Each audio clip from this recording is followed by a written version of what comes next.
Good evening, all. Chair Lawrence, do you want to call the meeting to order? Welcome to all. Good evening. Again, I'm Jim Lawrence, and officially let's start the District Line Supervisory Council meeting of September 13th. Thank you, Chair. This meeting will be interpreted into Spanish and Mandarin Chinese. To access the audio channel for languages, please click the button for interpretation. It's the globe icon at the bottom of your screen on your taskbar. There will be a menu that will appear, and then you will be able to select your language of choice. Victor, go ahead. Thank you, Suki. Muy buenas tardes. Les queremos dejar saber a todos ustedes que esta reunión será interpretada tanto en español como en el mandarín. Para poder acceder al canal de audio, haga clic en el botón de interpretación, que es un icono del globo o un mundo en la barra de tareas de esta plataforma de Zoom. Después aparecerá un menú y entonces usted podrá seleccionar el idioma. Now I'm going to hand it over to Wei Quang Tang to make these instructions in Mandarin. Wei? Thank you, Victor. 大家下午好，这个网上会议呢将提供西班牙语和国语普通话的口译服务。要使用语言翻译频道，请点击口译 interpretation 的按钮，也就是你萤幕底部任务栏上的地球图标，然后呢就会出现一个选单，请从选单选择 Chinese 中文，这样呢你就可以听取国语普通话的同声翻译。谢谢大家 ，Thank you. Okay, I'm going to click the start now for the language interpretation.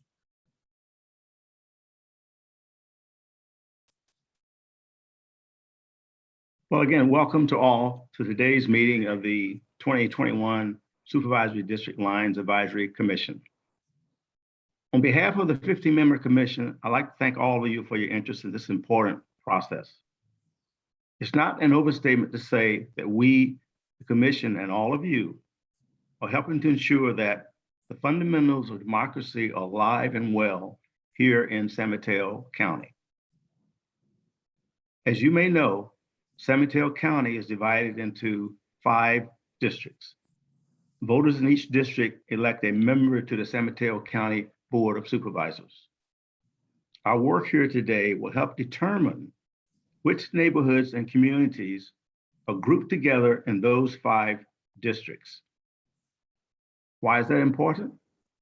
1, here and where districts are drawn can shape communities' ability to elect representatives of their choice.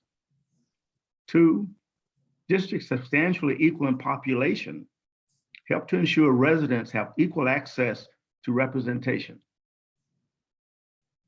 And 3, revisions to district boundaries have lasting impact. They remain in effect for the next decade. So it's important to remember that members of the Board of Supervisors are full-time elected officials who oversee a $3 billion annual budget. The budget funds programs that include services, social services, public health protection, housing programs, roads and infrastructure, county parks, elections, and all important public safety. The Board of Supervisors also acts as a primary local government for residents who live in unincorporated areas. Board members also serve on numerous regional agencies that set policy for transportation, environmental protection, and other important issues. It is a very important role for our county. So we look forward to hearing from all of you today about what you consider your community, where we might draw the lines that will help define districts for the next decade. And again, thank you for being here.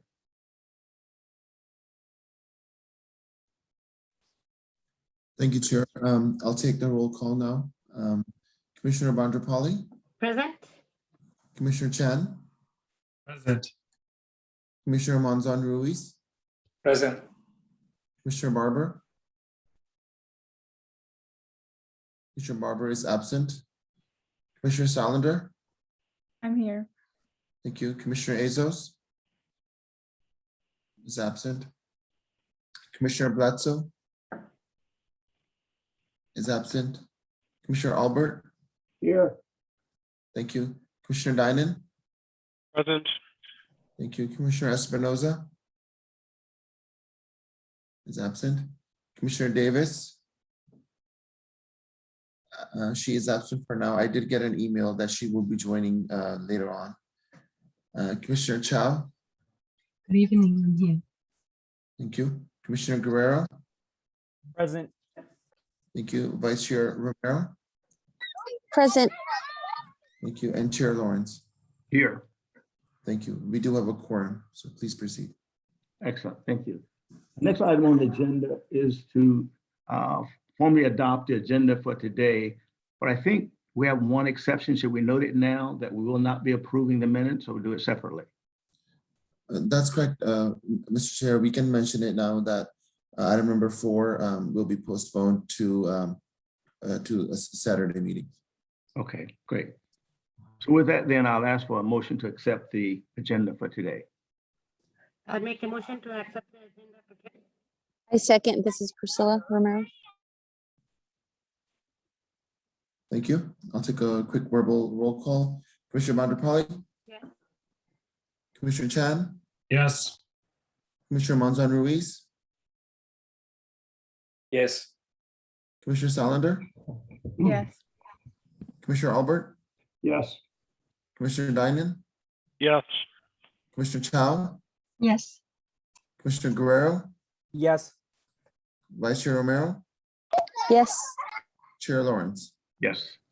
Okay, motion passes with Commissioners Barber, Azos, Bledsoe, Espinoza, and Davis absent. Thank you, Chair. Thank you, Clerk. Since we- Mr. Clerk, excuse me, just to be clear, the motion was to set the agenda with the revision to continuing item 4 to next Saturday's meeting. That's correct, yes. Correct. Thank you, Brian. Next item on the agenda is item 5, the pre-mapping public hearing. Should I turn the meeting to Ms. Parks for item A? Thank you. Good evening, commissioners and members of the public. This is the same presentation that I will be making in each of our workshops. We'll be having one in each of the districts. And so I'm going to start by giving you an overview of the redistricting process. And then I will demo for you the 2 online mapping tools that we have available. So sharing my screen now.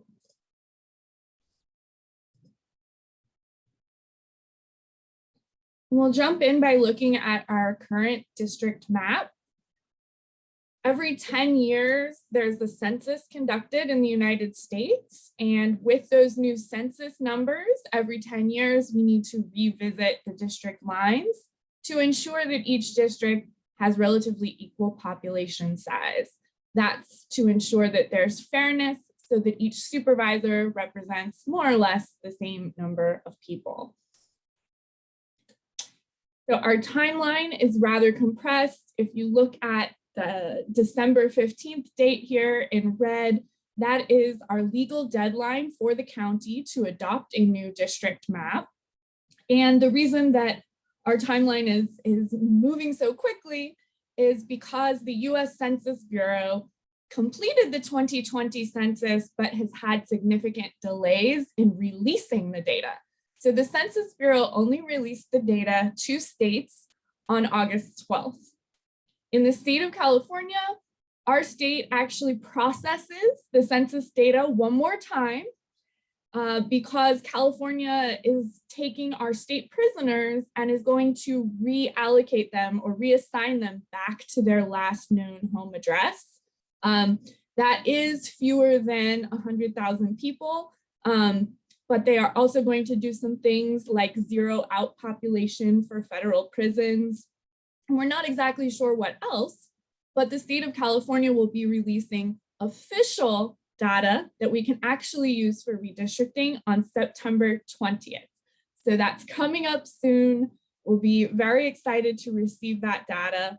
Meanwhile, this commission is hosting workshops to educate the public and to solicit feedback and input on communities of interest that wish to be heard during the redistricting process. Ultimately, the commission will be recommending one or more maps to the Board of Supervisors. And ultimately, the Board of Supervisors, after public hearings and public engagement, will vote to adopt that final map. The full schedule of all the meetings is available on smcdistrictlines.org, and I invite you to visit that website. I'll show it to you later. And here is when I referenced that August 12th release of total population numbers from the US Census Bureau. It gives us information that we can start to think about for our current supervisorial districts here in San Mateo County. So what I'm showing you on this table is the 2020 population numbers. Again, these are not yet adjusted by the state of California, but they give us a ballpark in terms of expectations. And what we're looking at is the deviation for each district from that ideal district size, which is about 152,888 people. The way we get that ideal district size is we take the total population of the county, 764,442, divide it by 5, and you get what each district should be. So our target. We don't have to get the exact same perfect number of people in each of the districts, but we want to get closer than we currently are. What you see here in red is the total population deviation. So 9.73% is referring to the difference between the smallest population district, and which is right now looks like District 5, and the largest population district, which right now looks like District 2. So that deviation is 9.73%. We are going to aim to get that number lower so that there's fair representation from district to district. You also see here citizen voting age population data with different race and ethnic categories represented or displayed on this table. The reason that we're showing that for our current districts is so that you can keep in mind the voting rights concerns or the voting rights protections that we want to ensure as we move through this process. So based on those numbers, which may change somewhat, but are probably more or less what we're going to expect moving forward, we have 2 districts in San Mateo County that will likely need to give up some population. So I've represented that here, districts 2 and 3 with the red minus signs. These districts will likely have to give up some population. Districts 1, 4, and 5, which were slightly underpopulated relative to that ideal number, will likely have to gain population. So this is the starting point where you can start thinking about, well, which are the areas that make the most sense to move into or out of districts as necessary to balance out the population. Which brings me to our legal criteria. Our legal criteria for redistricting can be really organized into 2 categories that we need to pay very close attention to. First being federal law, and second being California law. Anything else that the commission or the board chooses to consider can fall under the category of other goals, and they are perfectly acceptable to be considered. However, first and foremost, we must comply with federal and state law. So when it comes to federal law, as I've been talking about equal population, what that means is that the federal government is actually saying that each of these 5 districts have to be relatively equal in population size. The Federal Voting Rights Act says that when we draw district lines, we should not be discriminating against or diluting the vote of any protected class voters. And while we will be looking at race to ensure that we're not violating the Federal Voting Rights Act with any maps that are being considered, we cannot draw district lines solely based on race as the predominant factor. That would be considered racial gerrymandering, and that is prohibited. The state of California has passed a new law that has gone into effect for this redistricting cycle called the Fair Maps Act. And what that law gives us is a ranked list of criteria that must be considered in order of importance in the state of California. So this is applying to all counties. The first criterion is geographic contiguity. That's basically referring to the shape of our districts. And a contiguous district is a district that is one whole part. Each part is connected. And if they're only connected at one point, then that's not good enough. We need to make sure that they are each part is connected in a legal manner. Number two, the second criterion here is highlighted because we're going to focus on it at this point in the process, which is to ensure that as we adjust and move our district boundaries, that we're minimizing the division of neighborhoods and communities of interest. We do not want to divide neighborhoods and communities of interest into multiple supervisorial districts if we can avoid it. Similarly, the third criterion, we want to minimize the division of cities and census designated places. That's what CDP stands for. So those are the things that we want to try to avoid splitting up across districts. We want to create easily identifiable boundaries, right? They should be logical and they should be easy for most people to understand. And finally, number 5, we want to create compact districts. And again, you can think of compactness either in terms of population or shape. There's many ways that demographers measure it. But what we're basically saying, or what the state law is saying, is that when we draw a district, we don't want to draw it in such a way that we're going out of our way, making a special effort to avoid including one population that's nearby to the district, and so that we can go around and pull in a farther away population or area and connect it to the district. So that's what compactness means. There's also a prohibition in state law that when drawing lines, we shall not favor or discriminate against a political party.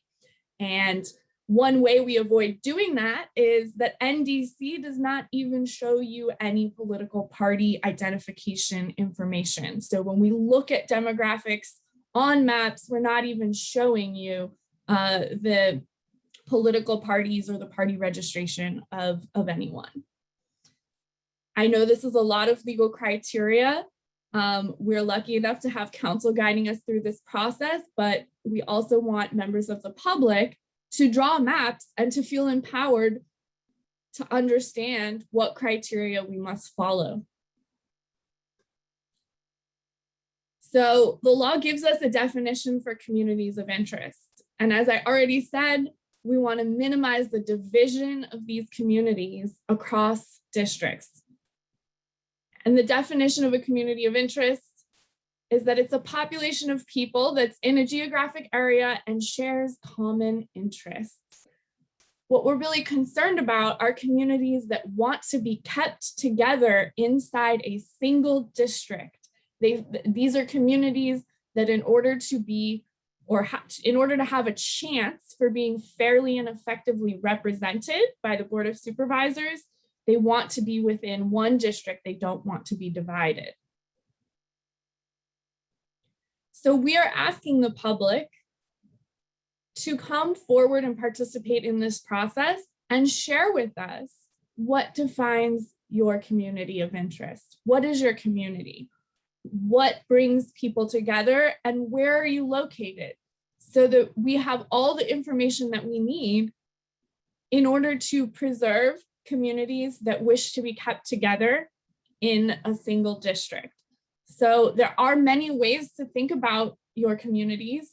You can define them based on demographics, or you can define them based on shared issues, shared experiences that you might have, policy that affects your community differently than other communities, particularly policy coming from the Board of Supervisors. When you think about where your community is located, you can think beyond just cities, towns, that sort of thing. And you can think about other geographic features like the coast, the bay, the hills, areas around parks, schools, or other landmarks. So now that you are starting to think about mapping, you know what legal criteria we need to follow when drawing maps. We also want the public to be empowered to draw maps and submit them so that they can be considered by the commission. And perhaps ultimately we can have a final map that's adopted that was drawn by a member of the public. So we want to receive as many as possible. And I'm going to switch over to the website now to show you how you can access both of these online tools. And I will very quickly show you how to use them. You can also go back and refer to these YouTube tutorials, which are linked on the website for some more detailed step-by-step instructions. So if you go to smcdistrictlines.org, you're going to navigate to the Draw a Map tab. And on the Draw a Map tab, there are two mapping tools. The first tool is the simpler tool, and this is the tool that I encourage you to use to draw your community of interest.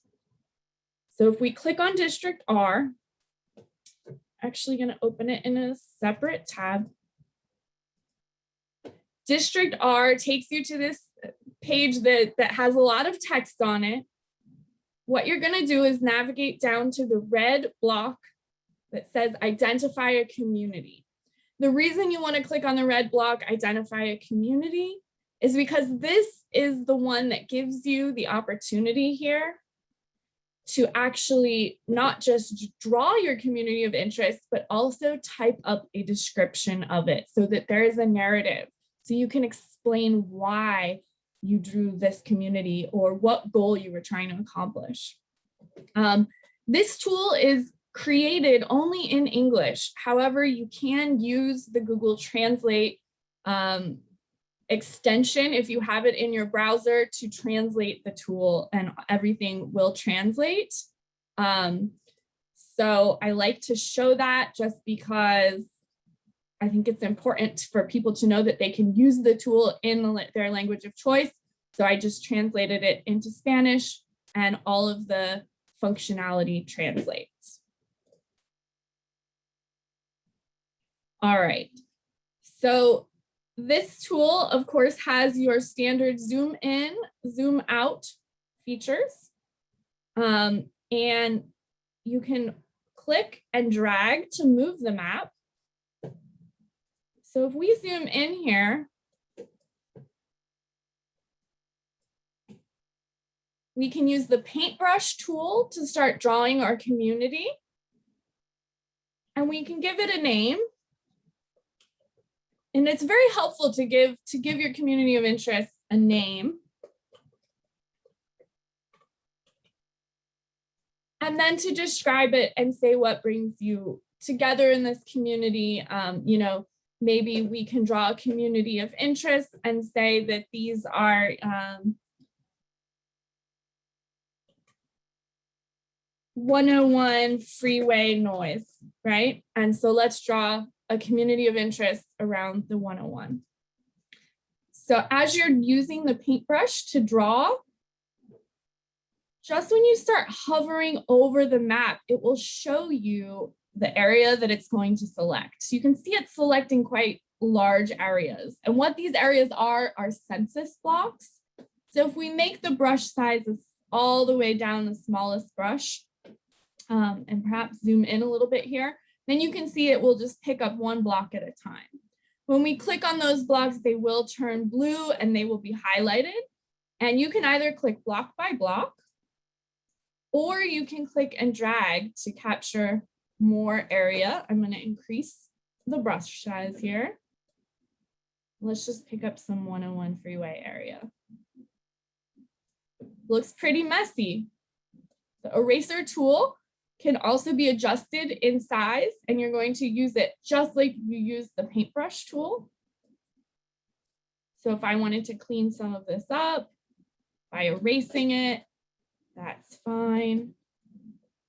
I want to go back to the paintbrush and make sure that I'm getting these blocks here that are showing up as sort of in the middle of my community. I want to make sure I get them all. I can do that.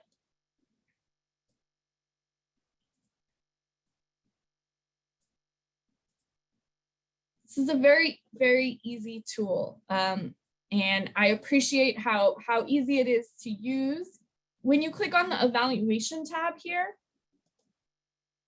it will tell you an estimated population.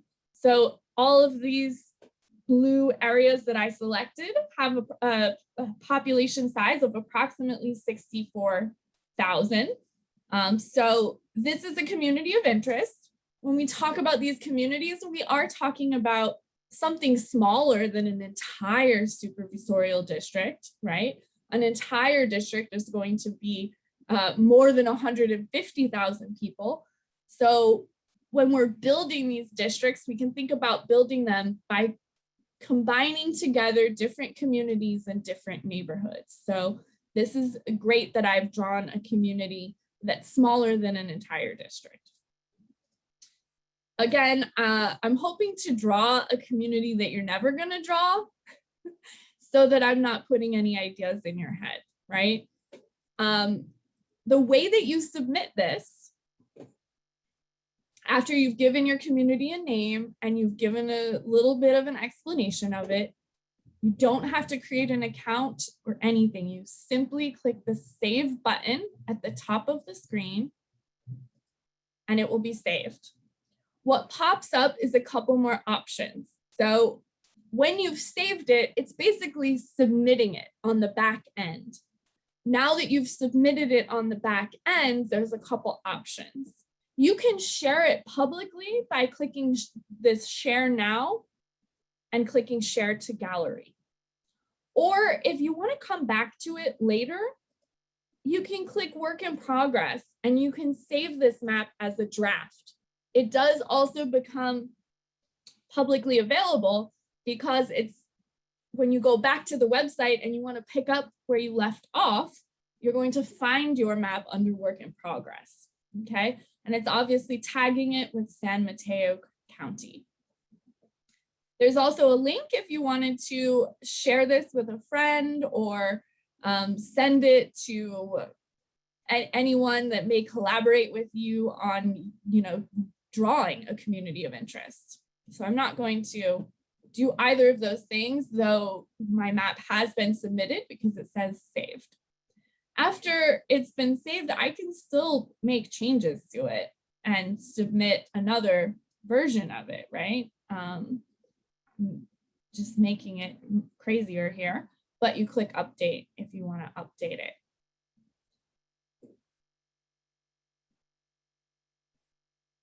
So that's District R. It is a relatively simple tool to use. If we go back to that main page, you'll see that there's already one map that has been created and has been shared to the public gallery. So if you want to see what someone else has done, you'll be able to find it here. And this example is an example of the coast side, and there's a paragraph here describing why the coast side is a community of interest. So that's also a good example you can look at for how this share to public gallery works. So the next tool I'm going to show you is the more complicated tool. It's called Maptitude Online for Redistricting.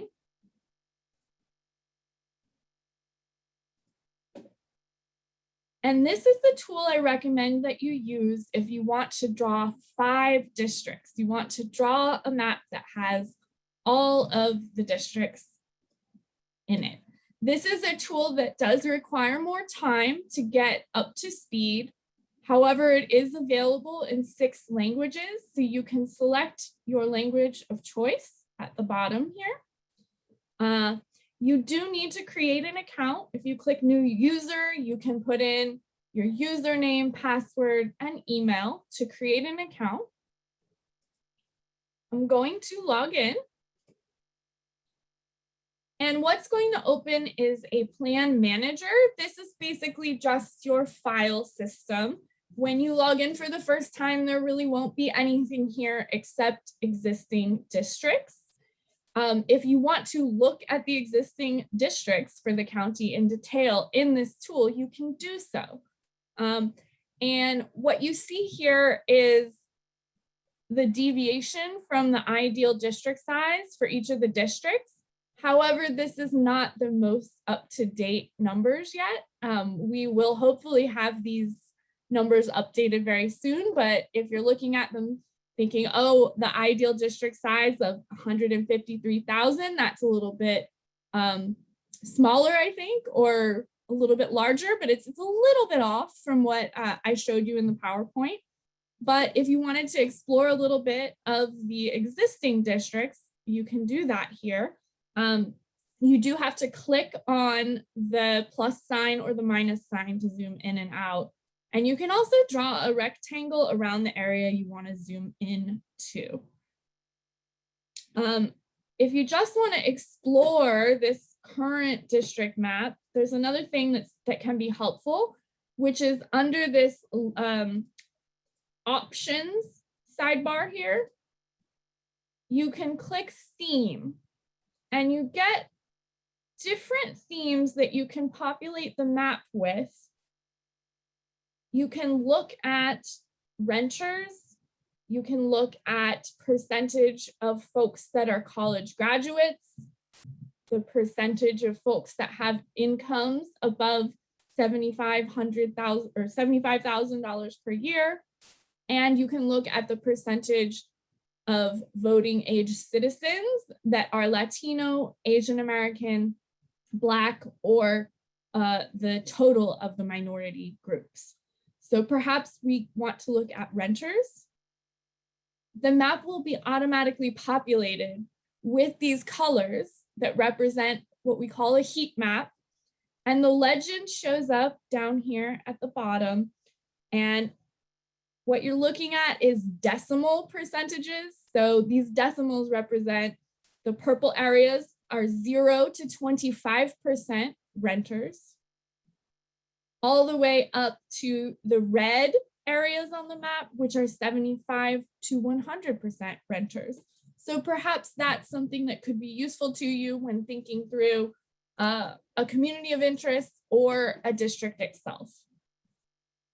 I want to show you how to draw districts. So I'm actually going to go back to the plan manager and I'm going to click new plan because this is how you would draw 5 districts. To draw a new plan with 5 districts, you're probably going to want to start with a blank map. Once other folks have created and shared district maps, they may show up here on the shared tab, just like in the other tool, but no one has done that yet. So hopefully someone soon will share 5 district map. It definitely is time consuming, but it's definitely something that is very, very satisfying, at least for those of us who are nerds. So creating a new map, I will call mine demo again, just so that I know it's not from the member of the public. And you see now, instead of seeing the current district lines, what you see is everything in the entire county is shown as unassigned, meaning that there are no districts. We have to draw them. So perhaps we want to start by zooming in.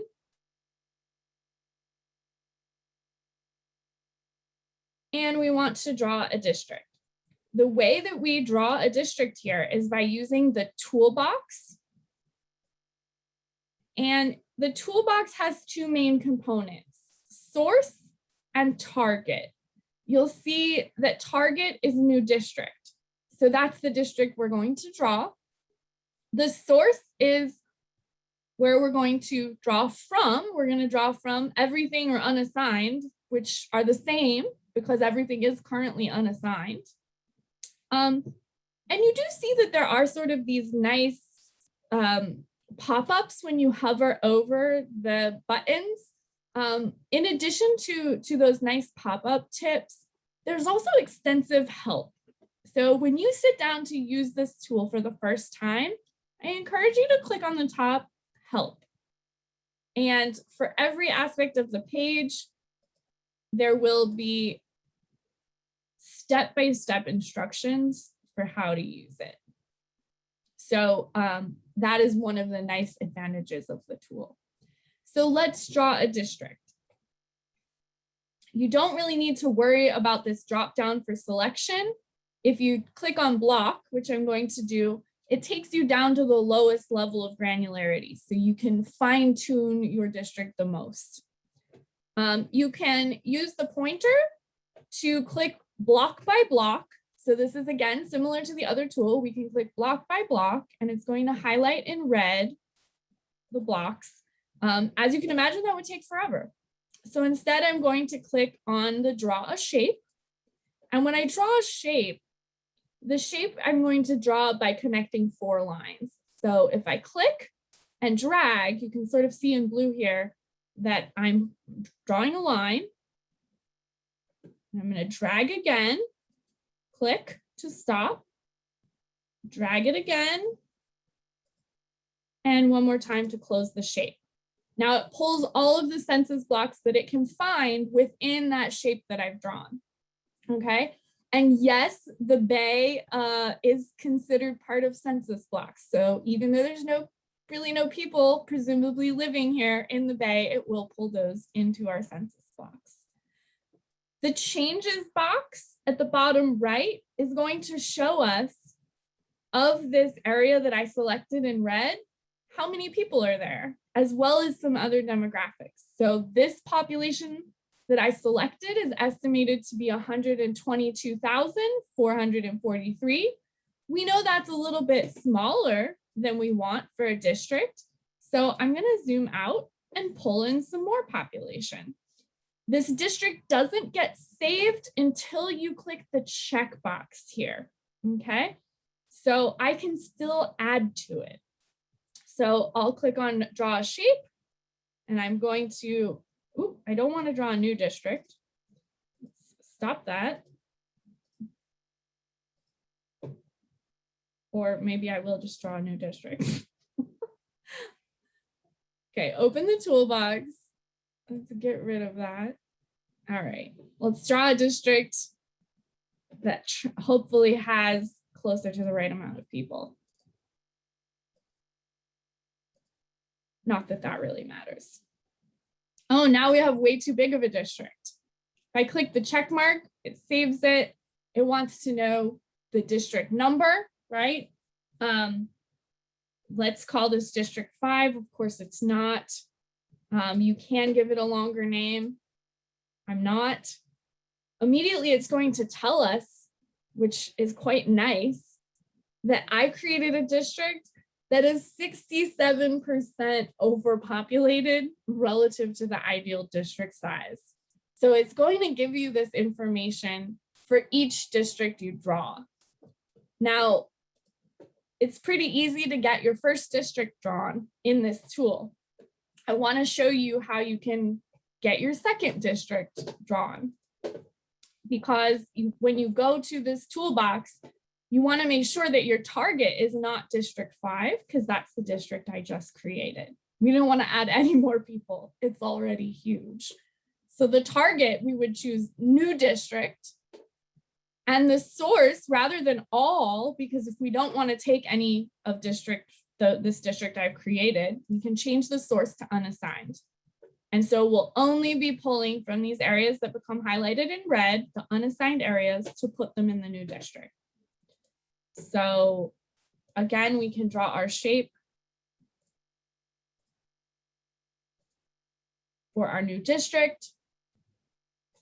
It's another huge one. We can click on the check mark. Well, let's create District 4. Boom, there we go. We have 2 huge districts that are ridiculous. If you want to submit this plan, you can click Submit Plan. It says you can't submit it yet. You only created 2 districts. You need to create 5, right? So it's not submitting it, but when you do complete it, you can do it there. You can also come back to it and work on it if you're not yet done. You'll notice when I went into my file manager, it showed me all of the plans that I'd been working on. So if I click my plans, it shows me including that one. So I never have to click save. It automatically saves it for me. So I can go back to working on any of these. I can delete them if I want, create a new one, what have you. So while this is a more complicated tool, this is a wonderful tool for you to use to draw 5 districts. With that, I am going to go back to the PowerPoint and invite you all to ask questions, make comments, and certainly we want to hear from the public tonight about your communities of interest and what your preferences are, what you want to be heard, and how you want to participate in this process. So I do already see hands from commissioners.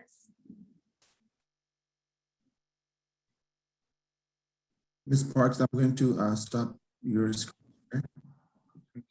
And Chair Lawrence, for the record, Commissioner Nicole Davis joined the meeting at 6:50 p.m. and Commissioner Mark Dinan left the meeting at 7:07 p.m. I do see one hand raised from Commissioner Monzon Ruiz. Yes, thank you. With the permission of the chair, Kristen, for example, in South San Francisco, we have the potential of more residents coming on the east side in the next few years. Even though the census will not account for that, is that something that how can there be, account? What tools do we have? And because that's a reality that is going to happen probably in the next 3 years. That's one question. And as a community of interest, we most of the cities with one district, but I mentioned on Saturday that there is another district very close on the north side of South City that we based on the description that you're educating us tonight, we share common interests with this other section of the city. Thank you. Yeah, so the first question is about anticipating future growth, I believe. And so that's something that may be more important when we're redistricting at the city level or at smaller scales. But when we're looking at the county districts, the districts are pretty large. So even if 800 brand new apartments are going to go up next year, that's very unlikely to make that much of a difference that we need to plan ahead for it in terms of the total population deviation. We're still going to be trying to get close to the ideal district size, but we have to work with numbers that come from 2020. So the basis for the population numbers are the 2020 census. That's the basis. That's what we have to go off of. We're not really going to spend time imagining what the population will be like 2 or 3 years from now. We have to draw the lines based on the 2020 census. And then those are the lines really for the next 10 years until we have a new census. So hopefully that answers your first question. And your second question is about the cities that may be currently divided into different districts. And definitely that's something that you want to look at and review and see, well, are you grouped into a district currently with communities that have enough in common with your community that they should stay in that same district? Or perhaps would you be better served by, keep unifying the city again? And that's something where we really want the public to weigh in so that commissioners can hear from the public, and ultimately the board will be able to make a decision based on hearing from the folks of South San Francisco, from South City and the neighboring communities.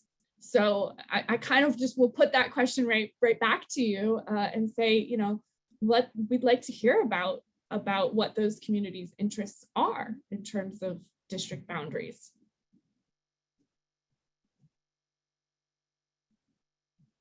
Thank you. Are there other questions from the commissioners? I have one question, and I'll direct this towards Brian. The rules as laid out for the redistricting process, I assume was approved years ago. One of the questions that I'm posing is, when I look at the total county population, and it's currently hovering somewhere close to 60% people of Black and brown orientation. And how do we take that into account? Because when I look at the existing rules as we have it, it doesn't reflect that within the representation on the board. Did you understand what I'm saying? I think so. I'll do my best to answer the question, and then maybe David or someone else can hop in if I don't. But so first of all, kind of the rules that Ms. Parks just kind of walked through are actually relatively new. Obviously, the Voting Rights Act has been around for a while, and we've always had to comply with that. And that deals a lot with kind of traditional kind of gerrymandered districts you've seen, where you see kind of those kind of labyrinthine districts that are like the width of a highway, to ensure that there's, for example, a majority, minority, one district, and everyone else is not. So that's been around, since 1964. What's changed is that just as of last year, the state of California has added kind of that, rank ordered kind of list of criteria you all have to consider. Before it was kind of just, you could consider it and you ought to consider it, all these things. The new law says that you must, consider the criteria listed in order. So again, the touchstone, kind of the goal is substantial equality in population, right? Right below that are the federal voting rights and the federal requirements. And those deal with kind of, again, ensuring kind of avoiding gerrymandering, making sure that certain communities, their voting rights and their voting powers are not diluted. That's number two. Number three then goes to those kind of state criteria, making sure that they're contiguous, communities of interest, two, cities, and then kind of on down the line. So the law itself, the one that you all are dealing with, and that the board is ultimately going to have to approve the map based on, is pretty new. And so, that's.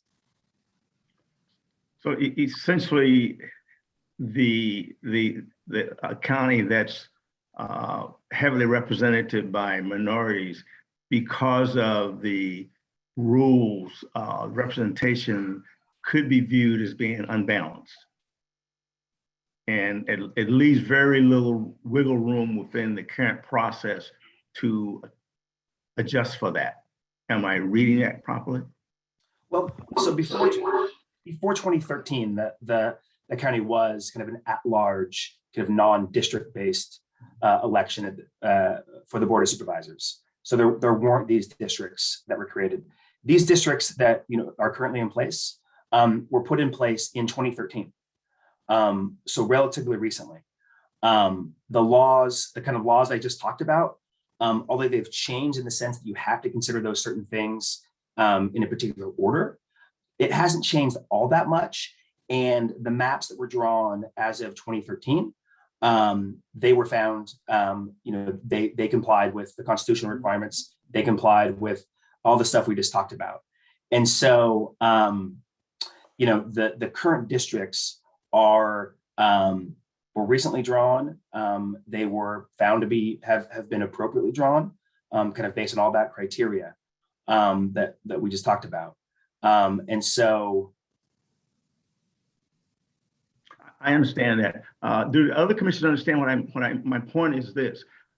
When the account has grown so fast in one demographic groups, so it far and exceeds, the population. It far and exceeds the representation on the board of supervisors. And I feel like we need to address that. Even if we don't get any relief, we need to bring that to the board of supervisors' attention, that the county now is approaching 60% Black and brown, that needs to be representation on their board for that segment of the population, even though it doesn't reside in one particular district. And I'll leave it at that. Through the chair or to the chair. Yes. Thank you. I just want to, I've been following this and I just want to make sure that I understand. So are you raising the issue of the ethnicity of the county has shifted, is shifting rapidly, but if one looks at the 5 people who are currently serving on the board of supervisors, you don't see that ethnicity reflected? Is that the point, or is it something else? No, that is the point. Okay, then I definitely agree with your comment that at the end there, I'm just speaking personally, I definitely agree with your comment that this is an issue that maybe we want to make note of as we struggle with coming up with a recommendation. Where it gets probably a little bit dicey, I suspect, not dicey, but challenging, is it's an interesting discussion about equality of outcome versus equality of opportunity. Right. Okay? And that's a perennial discussion in politics. And quite frankly, equality of opportunity has unfortunately often been used in the past in some communities. I don't think around here, but in some communities, to basically say, well, don't bother us that you're not seeing the elected people looking like the community, because everybody has an equal chance. And then when you dig into it, it's kind of like, well, not really. Okay. So I don't have an answer for that. I agree with you that it's something that we may need to highlight, but there may not be anything we can do about it explicitly, because I don't think the law allows us to do that if what I'm hearing is correct. I agree, and that's why I just wanted to highlight. I mean, okay. Maybe I'm a numbers guy, and maybe I was reading it wrong. I kind of figured you were. I apologize for blithering so much there. I mostly just wanted to make sure that I understood what you were saying. Okay, no problem. Great. And just if I can jump in, Chair, one of the things NDC can bring for you, and I'm happy to bring this to the next presentation, are just snapshot slides of geographically where these different groups are located around the county, just so that you have all of that information available to you. I would appreciate that. Thank you. With that, I see our next item on the agenda is to get a motion to open a public hearing to hear some public comments. So I'll ask for a motion for that. Move to open the public hearing. I'll second. Would the clerk do the roll call? Commissioner Bonderpally? Yes. Thank you, Commissioner Chan. Yes. Commissioner Monzon Ruiz? Yes. Commissioner Salander? Yes. Commissioner Albert? Yes. Commissioner Chow? Yes. Commissioner Guerrero? Yes. Commissioner Davis? Yes. Vice Chair Romero? Yes. And Chair Lawrence? Yes. Thank you. Public hearing is now open, and we do have a few commissioners that are absent. Commissioner Barber, Azos, Bledsoe, Espinoza, and Dinan. Please proceed. Okay. With that, we'd like to open it to public comment. Are there members of the public who would like to comment, address the commission? Thank you. If you wish to speak, please click raise hand feature now. And if you are joining by phone, please click *9.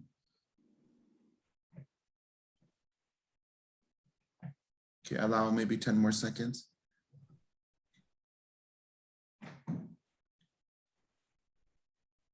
Okay, Chair Lawrence, no hands are raised. Okay, I assume that we have none. So should I get a motion to close the public hearing?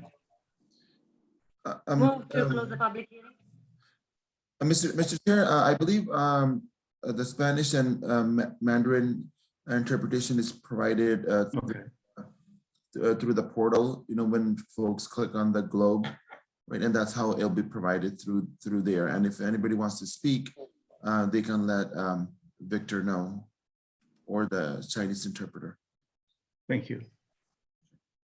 So I heard a motion to close the public hearing. Is there a second? I second. Clerk, would you do a roll call? Sure. Commissioner Vanderpali? Yes. Commissioner Chan? Yes. Commissioner Ruiz?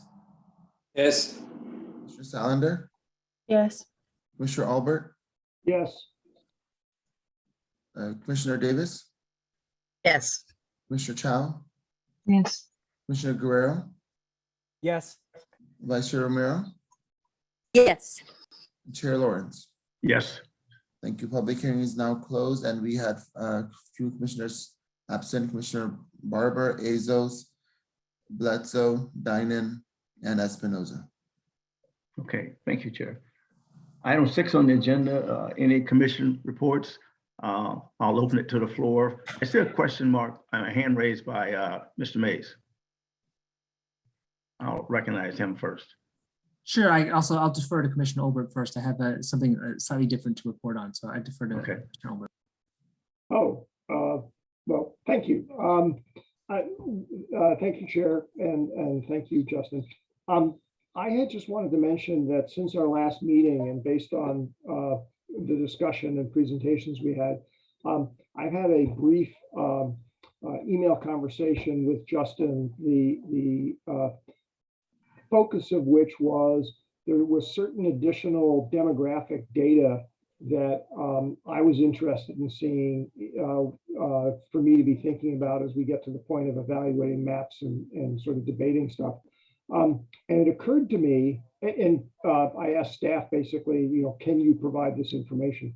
It occurred to me that I may not be alone in that each of us may have slightly, some ideas of some additional kinds of demographic data we'd like to see so that we can evaluate choices and alternatives.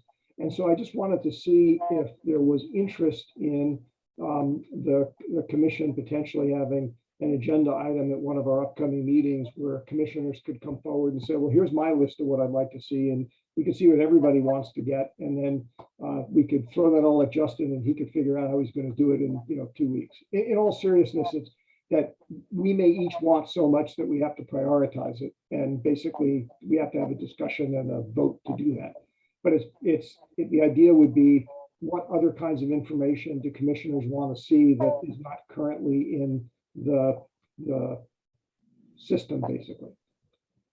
I would agree with that. I'd like to add, though, that rather than wait till the next meeting, why don't we all take it upon ourselves to send an email to the clerk with our request, and then at the next meeting, possibly it's an item that we can add to the agenda and deal with, because these meetings will be beyond us quite rapidly.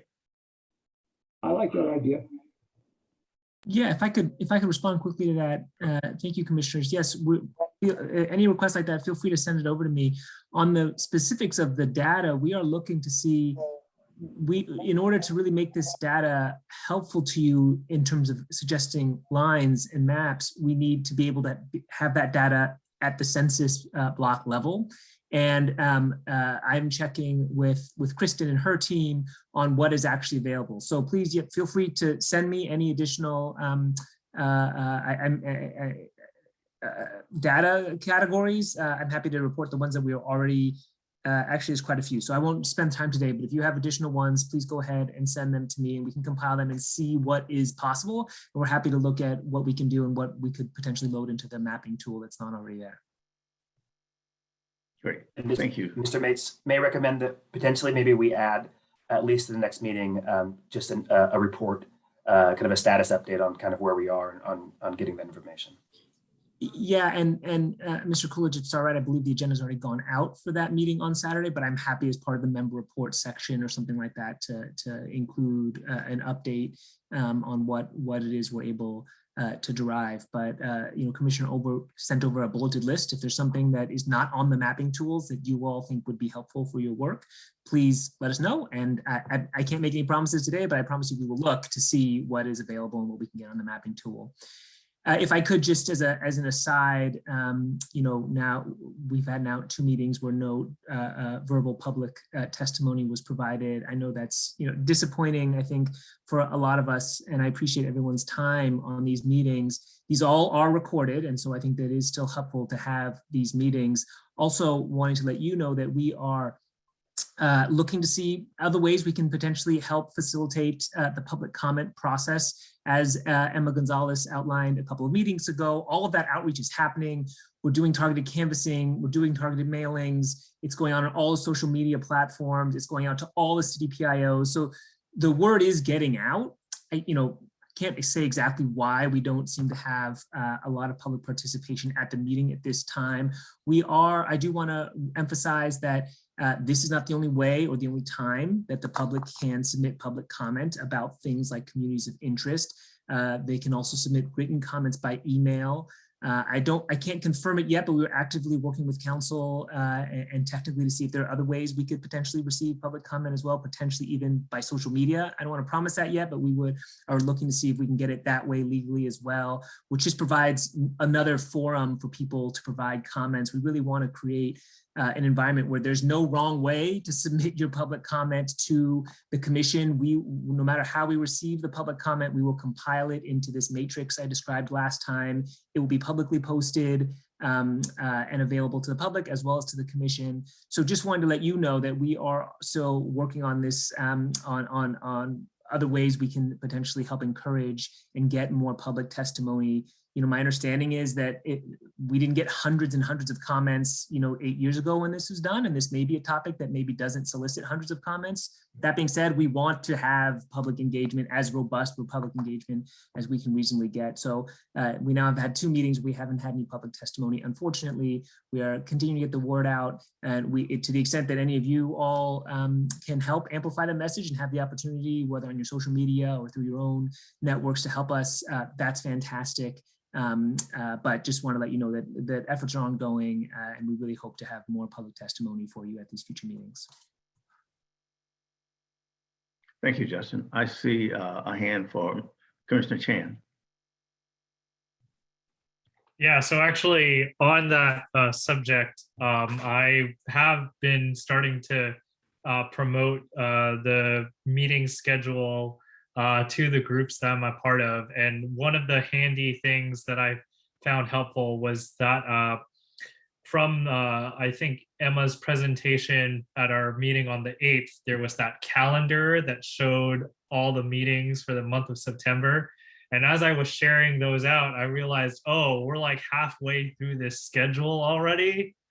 So I know, like, we scheduling the meetings from October is still probably in progress, but it'd be great as soon as we get those dates to have a calendar from the 20th onward that I and the rest of the commission would be able to share with our networks to sort of say, like, hey, these are all the opportunities that you have to bring forth any concerns about how the districts are drawn and what communities of interest should remain together.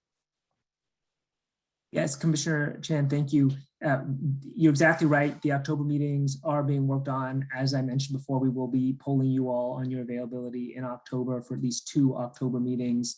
And we'll get that scheduled to you as well as the collateral that gets developed for that period, because again, the meetings are not the only time that folks can submit maps, comments, testimony about communities of interest. There, that can happen in written form in between meetings as well. So yes, we will get that information to you as well as any updated collateral and outreach materials that we had. I believe each of you should have received the set of outreach for in the districts that you are from in multiple languages, and we will get you updated collateral as that gets developed as well, so that in the next phase you all can do the outreach. But yes, I don't want anyone thinking that this 2 weeks was your only time to get testimony in there. There are more opportunities. That being said, it's still just about 8 weeks of time to really let the commission know about communities of interest and the like, because of this highly condensed schedule we're working under. Great, thank you. Vice Chair Romero.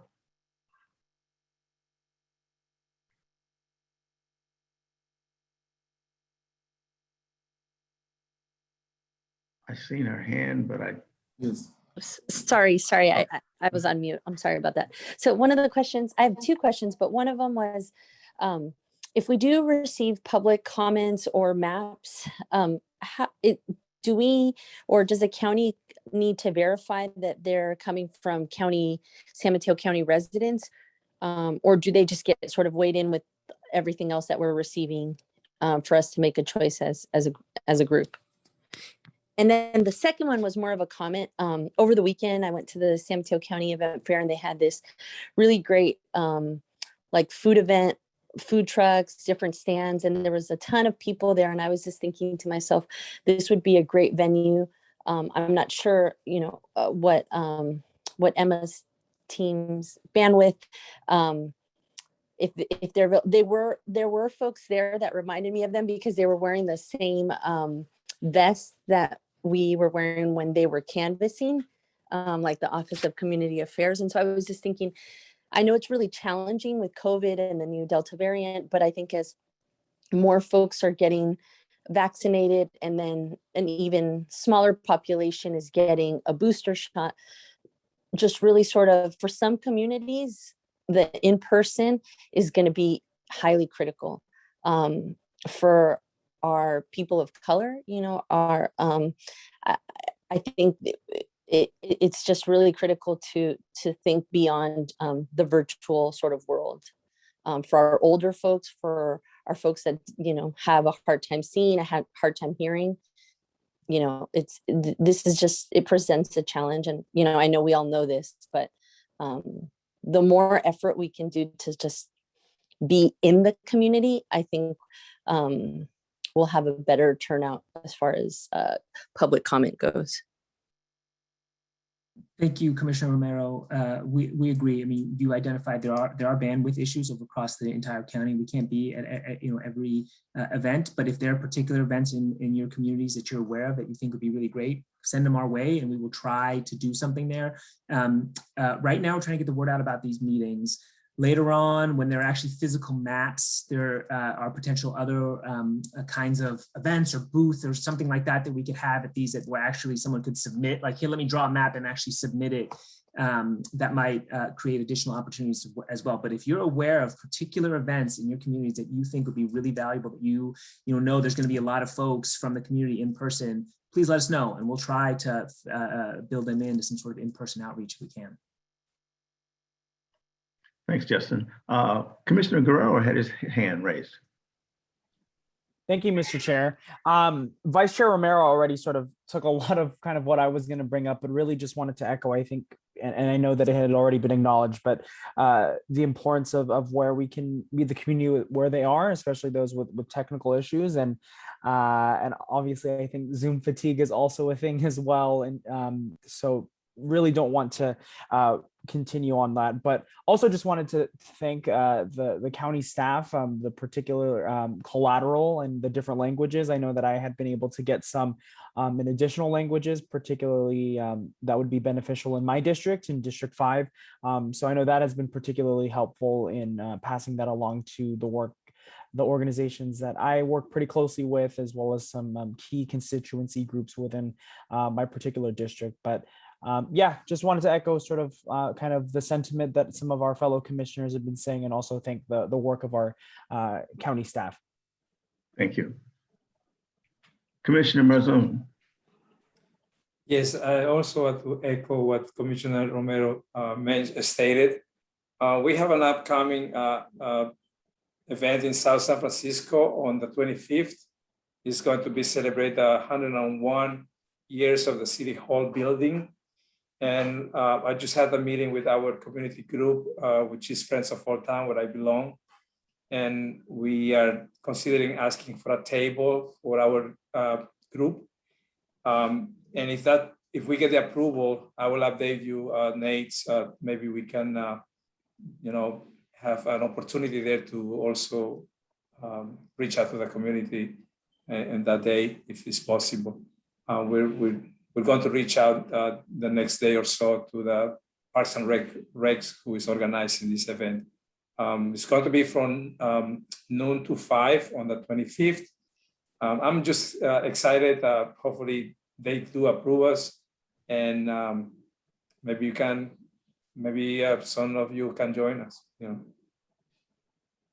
Thank you. I seen Mr. Silverman's hand first, and then Brian.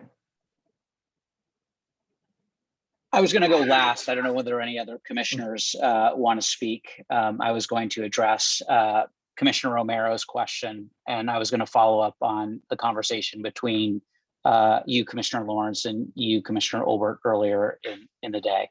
But do any other commissioners have anything before I do? I have no further comment. No. Can you hear me through the chair? Can you hear me? Yes. One suggestion or idea I have is we have the opportunity I have collected all the city council meetings when they're held at times, and we as members of the public, we get the opportunity to present for 2 minutes. Maybe we are 15 of us, so we can take 2 minutes, the public comment and share the information, asking community to take part in this. That seems to work because a lot of people attend city council meetings, so great opportunity for us to just take the 2 minutes and make a pitch for that. That's one suggestion. Second thing is maybe why they should do it. That's the thing. People don't respond because they don't see the impact. So what can we do to share them? What if they don't share what if they don't give us their input? What's the impact? I think if we can focus on that, what do they lose out? And number 3 is forecasting. I mean, can we get access? Can we see what the county is going to look like 3 years from now, 5 years from now, as the different ethnic groups are moving in, moving out? What is that going to look like? Can we do some forecasting? And who can help us with that?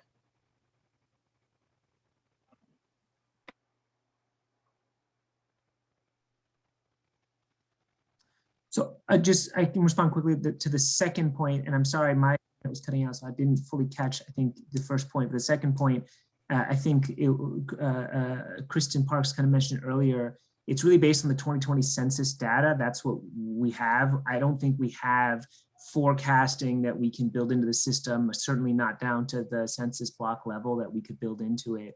And I get, was your first point that we can provide public comment at other public meetings about this process to spread the word?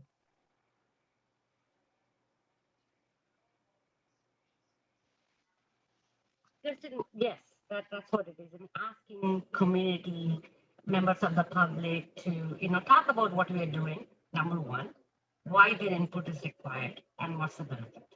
Simply put in 2 minutes at the city council meetings, and that would be very beneficial.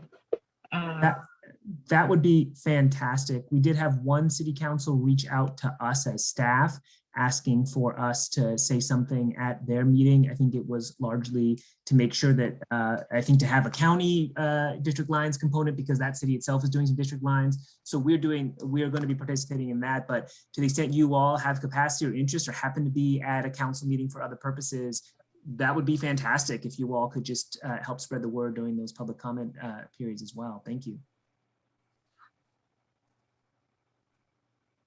Commissioner Kathleen, you had your hand raised.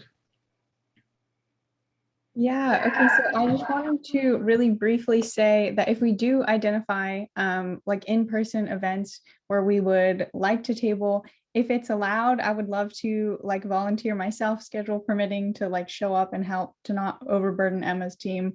But like if we, I don't know if we can, are allowed to like all schedule something through email to like see who's available at in-person events to show up, but I would be happy to do that, and I'm sure other commissioners would be down to do it as well, but I just want to put that out there. So you shouldn't schedule each other through emails to each other. Staff can certainly do that, and as long as there's not a majority of you at any particular location, it is totally fine, and it's fantastic that you're volunteering to do that. Thank you.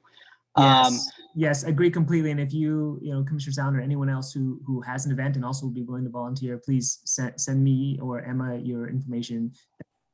Thank you.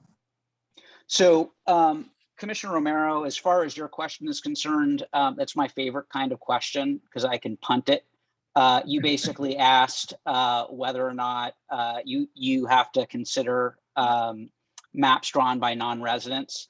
And the answer is we have no way of knowing whether the maps come from residents or non-residents. They don't need to provide their residents when they use the mapping tool.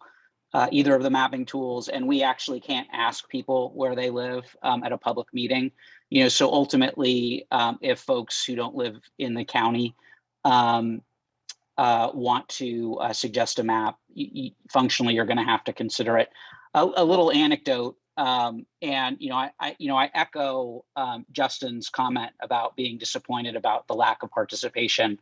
I was involved in the redistricting in 2013, and we struggled to get participation during that process as well, despite the fact that we had just had an election to switch to districts. But the funny thing is there was one individual who we all suspected did not live in the county, and in fact lived in Santa Clara County, who submitted more maps than anybody else by far. And it was kind of something of a running joke, not that it was that funny. The other issue I wanted to address really quickly, going back to your comment, Mr. Lawrence, I don't want to put words in your mouth, but what I heard from that discussion is you were observing that the ethnic and racial composition of the board doesn't mirror the racial and ethnic composition of the population. And you were asking whether or not the law allows this commission to do anything about that. And what I can say unequivocally is that basing districts on race, making decisions based on race and ethnicity is racial gerrymandering, and the Supreme Court has said that is not okay. As we have expressed lots of times, you can certainly consider communities of interest when you draw districts. But if you assume that drawing districts based on race would address the issue that you have raised, you still would not be able to draw districts based solely on race in order to address that issue. Was that the question you were asking, and have I answered it? The question I was answering, and thank you for correcting me, I don't want it drawn on race, but if you look at the numbers, that 60% are Black and brown in the county, and there's no representation on the board, you know, the common man says, why not? What are we doing wrong? Is it the rules? Did we need to go back and address the rules? Because San Mateo County is growing quite rapidly. And I would say in the next 10 years, that number is going to shift dramatically. And are we allowing communities of interest to prohibit us from fair representation is what I'm saying. See, we're driving it by communities of interest, and that's okay. But I think given the growth of the county, that's doing a disservice to a certain segment. And again, I hear what you're saying, and you know, I think reasonable minds can differ on that subject. But all I'm saying is that to the extent that this commission were to agree that that is a problem, the commission could not use drawing the districts based on race in order to solve it. I agree with that. I agree with that. I just wanted to Okay. highlight that looking at the data, one could walk away with that conclusion. Understood. Thank you. Are there further comments? You know, and don't let me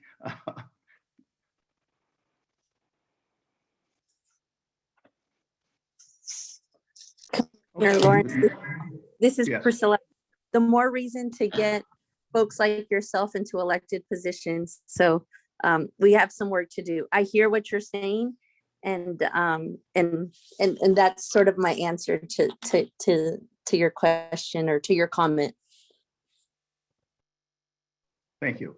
Other questions, comments, concerns before we close the meeting?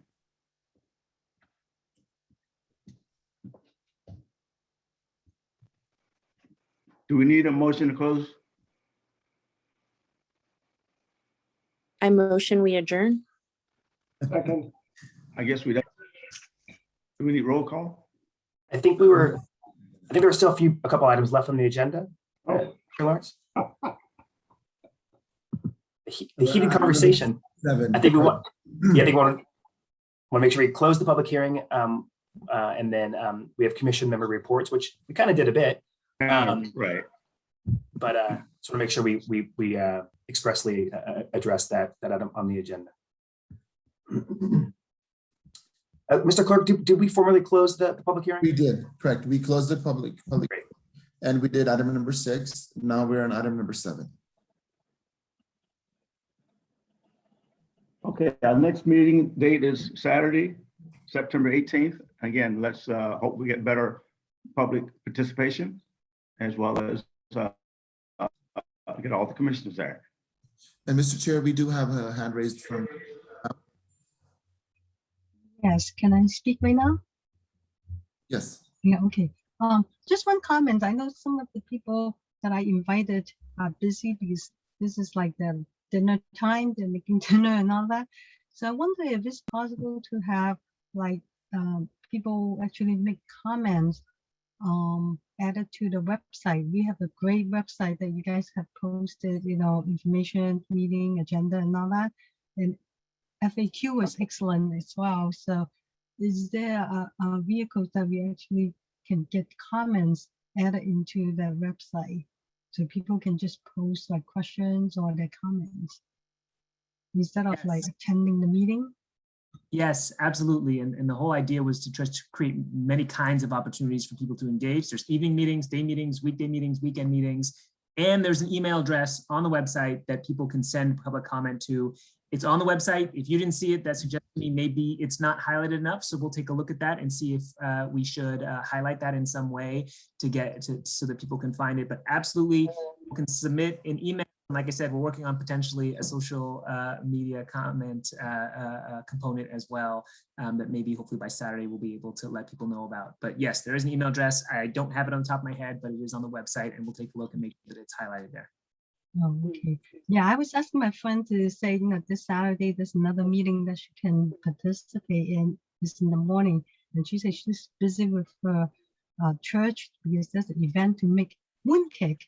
So next Tuesday is our August moon, the full moon day for Chinese. So that might be a good event to, you know, have some representation at the church.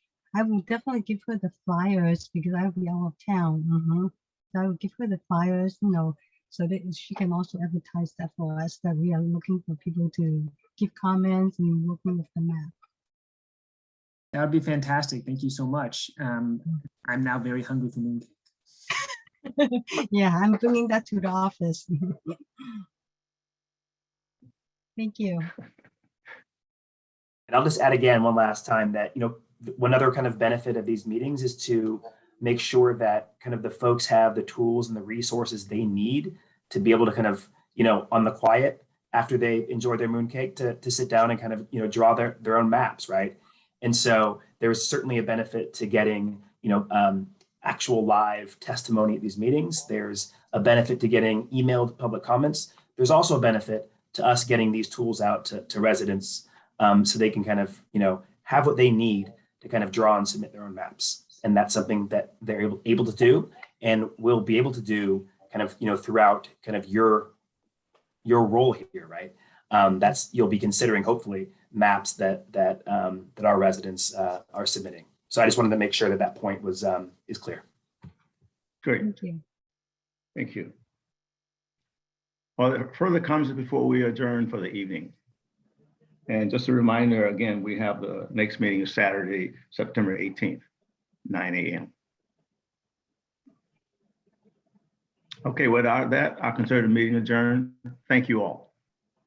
Thank you, Chair. Have a good evening. Bye-bye. Bye. Thank you. The time is now 7:55 p.m. and the meeting is now adjourned. Thank you.